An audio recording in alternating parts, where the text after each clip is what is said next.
हाय दोस्तों, स्वागत है आपका आपके नैनदीप फार्मा यूट्यूब चैनल में। तो आज हम देखेंगे फार्मास्यूटिकल इंजीनियरिंग यूनिट फर्स्ट का बी पार्ट, उसमें साइज रिडक्शन। साइज रिडक्शन क्या होता है?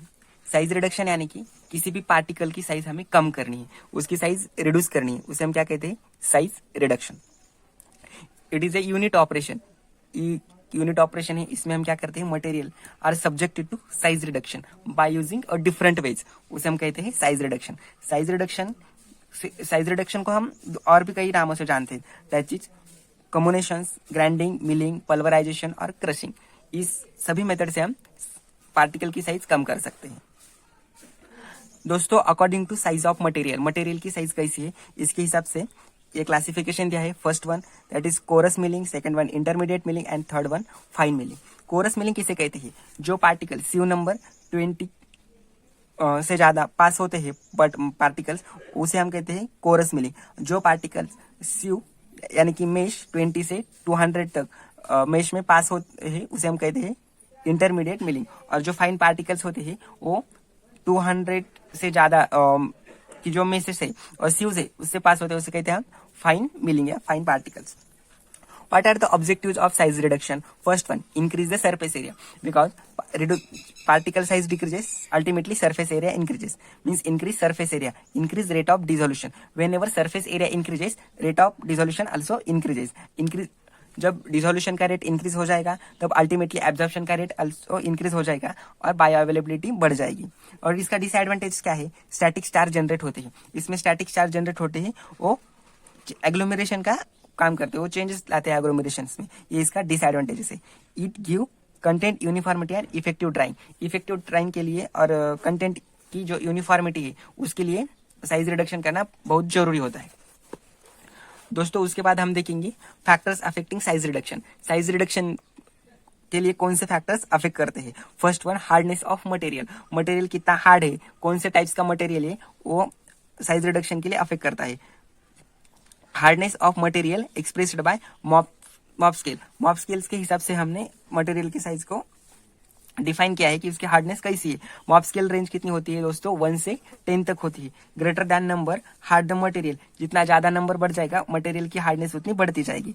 Hard and brittle material that means easy to size reduction. जो मटेरियल हार्ड एंड ब्रिटल्स रहते हैं साइज रिडक्शन के लिए क्या होता है? इसके इजी होता है। जो मटेरियल सॉफ्ट होते हैं वो डिफिकल्ट रहते हैं साइज रिडक्शन के लिए। वो जो टफ रहते हैं, जितनी कम टफनेस होगी by addition of liquid nitrogen, उसमें लिक्विड और नाइट्रोजन ऐड करते हैं एट कितने?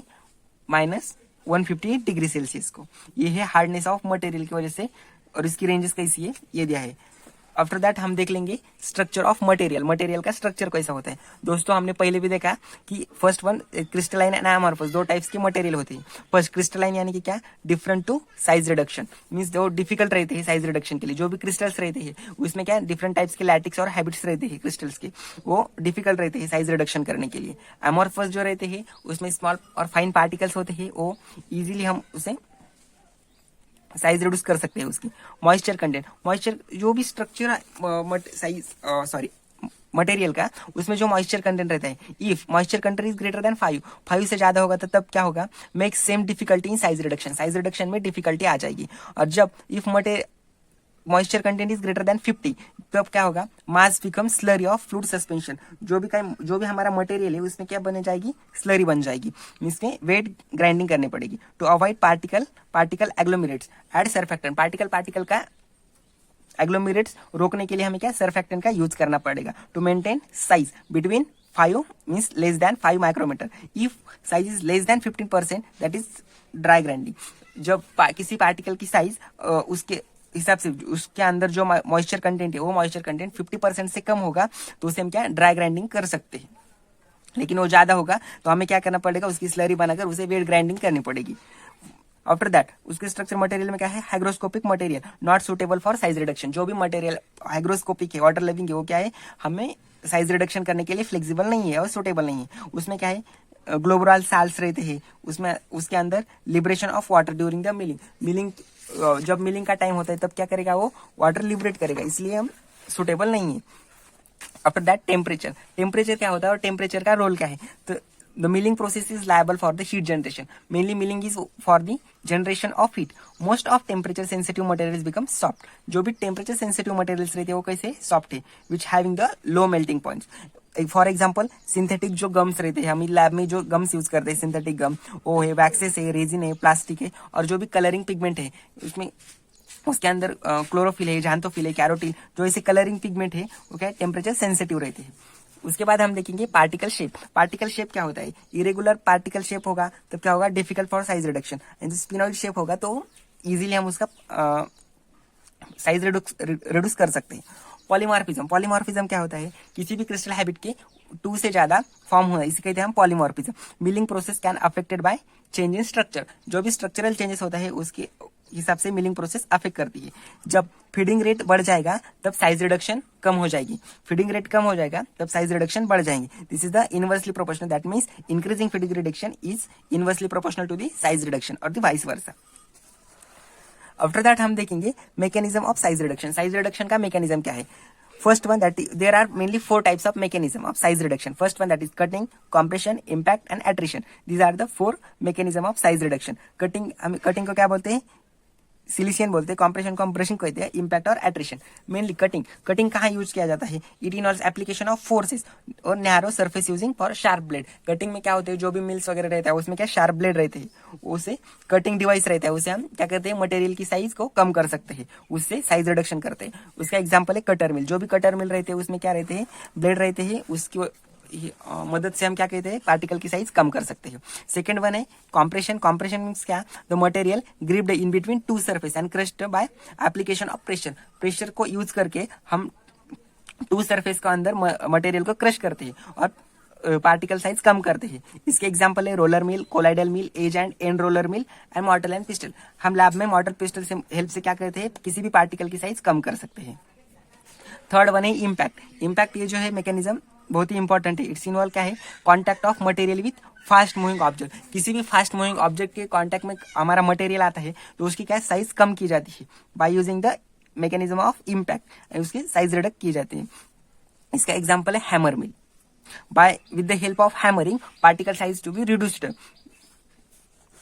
इसमें एक स्पेशल नोट दिए, जो भी फाइब्रस मटेरियल रहते हैं वो fibrous material, for example ग्लिसरेल्जिया, Rauvolfia, ये जो हमारे ड्रग्स है, कॉग्नेसी के जो ड्रग्स है, उसे हम हैमरमिल नहीं यूज कर सकते.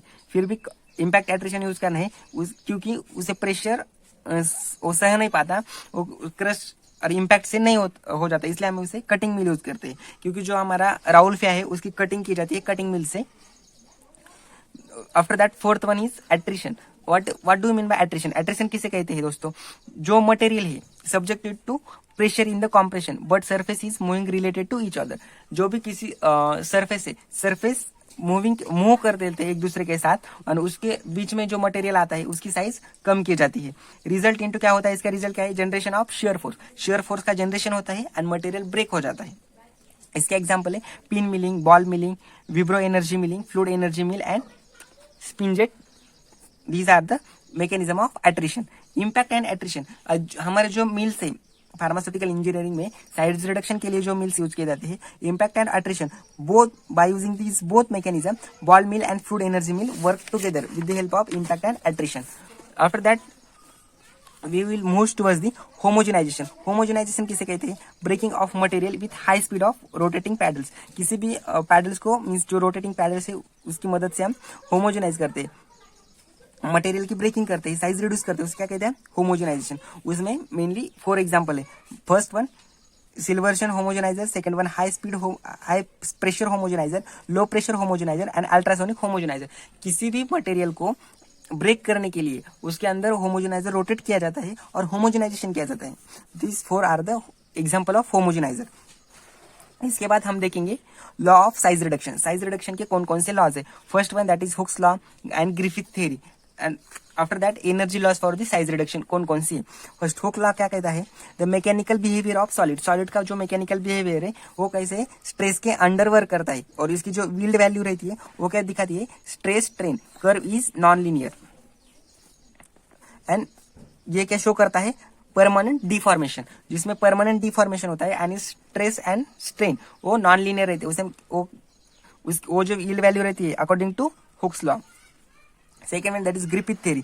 ग्रिफिथ का कहना है कि cracks and flaws assumes that, इसने क्या अज्यूम्शन दिया है, all solids contain microscopic cracks, सभी जो सॉलिड्स रहते हैं उसके अंदर क्या माइक्रोस्कोपिक क्रैक्स रहते हैं, मीन स्मॉल स्मॉल क्रैक्स रहते हैं। And flaws as increasing length, जब उसकी लेंथ बढ़ जाएगी किसकी, क्रैक्स की, तो क्या होगा, less force required to break, जब क्रैक्स की लेंथ बढ़ जाएगी तब हमें कम एनर्जी लगेगी उसे ब्रेक करने के लिए।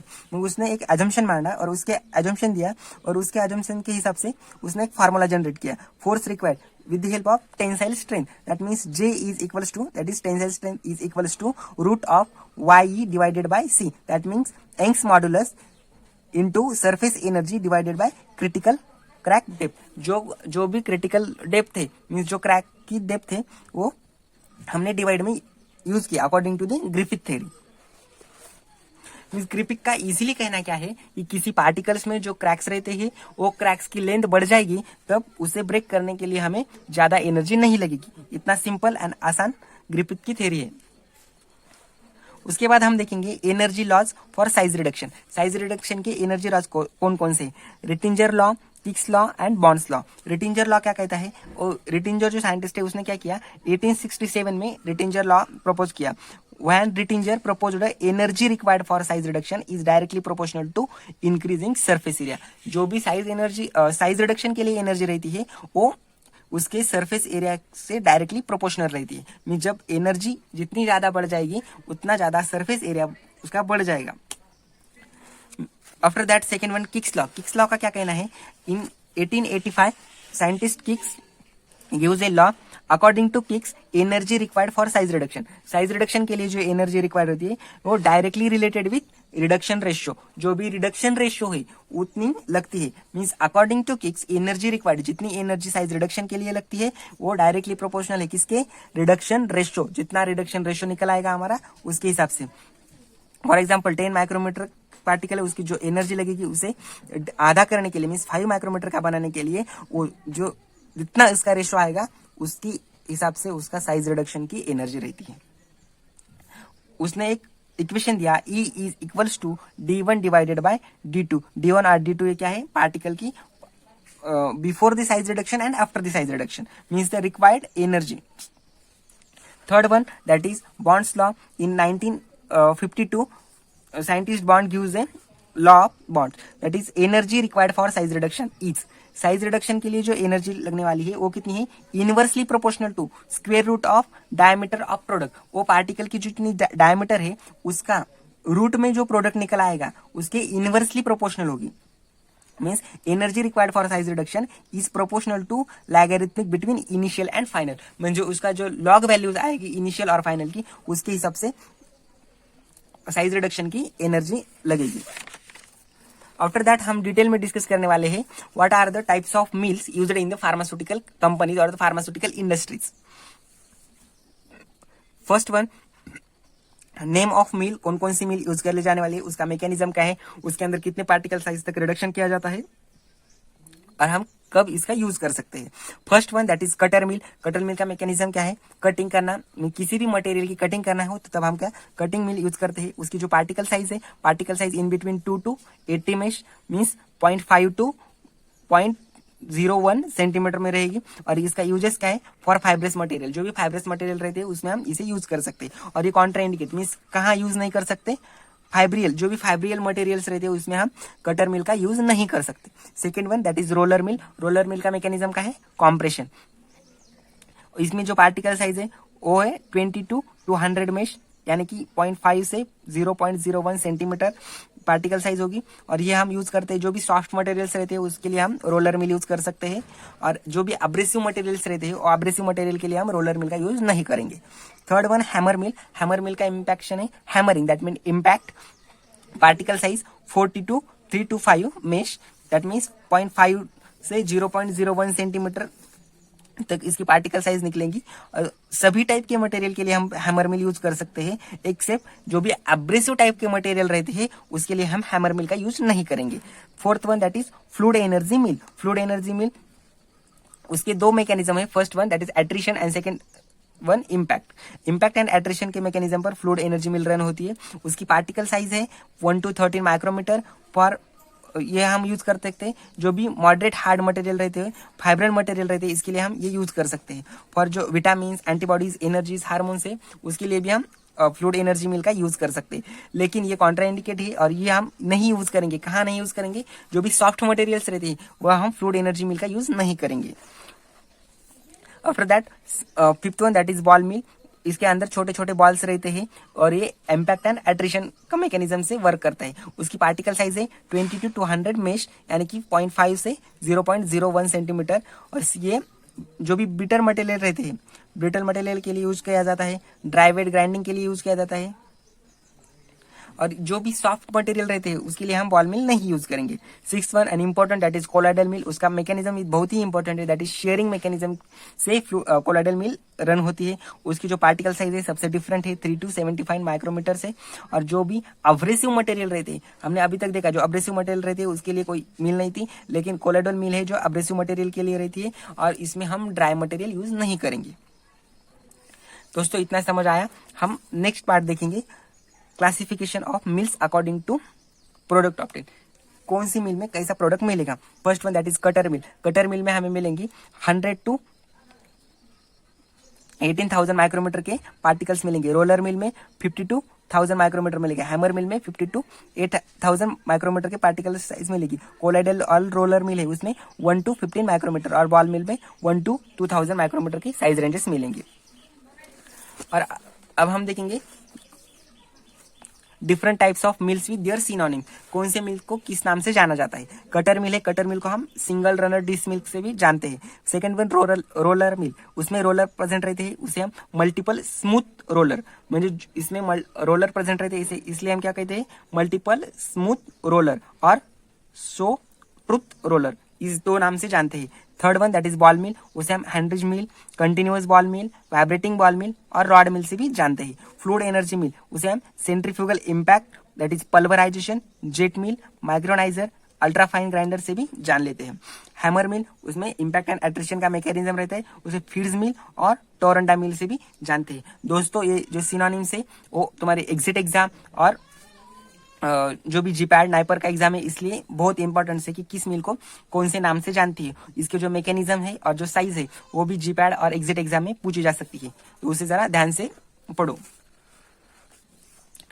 आफ्टर दैट हम देख लेंगे क्लासिफिकेशन अकॉर्डिंग टू यूज, किस मिल का कहाँ यूज किया जाता है, उसके हिसाब से हम क्या देख लेंगे, कौन सी मिल का कहाँ यूज किया जाएगा। फॉर स्टेरॉइडल प्रोडक्ट, जो भी स्टेरॉइडल प्रोडक्ट रहते हैं उसके लिए हम बॉल मिल और कोलाइडल मिल का यूज करेंगे। और जो हाइग्रोस्कोपिक मटेरियल रहते हैं फॉर पोर्सिलिन बॉल मिल का यूज करेंगे। Vitamin, antibody, sugar and cosmetic industry में क्या फ्लूइड एनर्जी मिल का यूज कर लेंगे। For suspension and emulsion ointment, जो भी सस्पेंशन, इमल्शन एंड ऑइंटमेंट रहते हैं उसमें हम रोलर मिल या कोलाइडल मिल का यूज करेंगे। और जो गम है, वैक्सेस है, रेजिन से और आयोडीन से, उसमें क्या हम हैमर मिल का यूज कर लेंगे। और जो क्रूड ड्रग्स रहते हैं, जो हमारे कॉग्नेसी के ड्रग्स रहते हैं, जो फाइब्रस ड्रग रहते हैं, जो मटेरियल रहते हैं, फॉर एग्जांपल ग्लिसरीजिया, राउल्फिया, जिंजर, नॉक्सोमिका, इपिका, जितने भी सारे ड्रग्स है उसके लिए हम क्या कटर मिल का यूज करेंगे। These are the uses. This is also important for your exit exam and GPAT exam. That is last one topic in that size reduction, that is edge and end runner mill. Edge and end runner mill किसे कहते हैं, जिसका principle है shear and crushing. Shearing and crushing के हिसाब से जो मिल run होती है, पार्टिकल साइज कम की जाती है, उसे हम कहते हैं एज एंड एंड रनल मिल। इसका जो मेनली यूज है वो very high viscous material, ointment, paste के लिए हम यूज करते हैं। और उसमें जो साइज है वो 100 to 150 PSI के हिसाब से यूज की जाती है। This is overall about size reduction. तो दोस्तों आज के लेक्चर में हमने क्या क्या देखा, cutter mill, roller mill, hammer mill, fluid mill, ball mill, colloidal mill, सभी टाइप्स के मिल, उसके मैकेनिज्म्स क्या है, उससे सिनोनिम्स कौन कौन से है, किस टाइप के डोसेज फॉर्म ड्रग में कौन से टाइप की मिल यूज की जाती है, साइज रिडक्शन के कौन कौन से लॉज है, हुक्स लॉ, ग्रिफिथ लॉ, वो भी हमने देखा। आफ्टर दैट एनर्जी लॉज कौन कौन से है, Rittinger law, Kick's law and Bond's law, वो भी हमने इसमें देखिए। और इसमें सबसे ज्यादा इंपॉर्टेंट ओ mill and mechanism of size reduction, that means cutting, compression, impact and attrition. ये दोस्तों जरा अच्छे से करो, ये सेमेस्टर एग्जाम में भी पूछा जाता है और जीपैड एग्जाम और अदर कॉम्पिटेटिव एग्जाम में भी पूछा जाता है। तो अगले लेक्चर में हम देखेंगे साइज सेपरेशन क्या होता है एंड फर्दर फार्मास्यूटिकल इंजीनियरिंग के डिफरेंट टॉपिक्स देख लेंगे। थैंक यू दोस्तों, थैंक यू।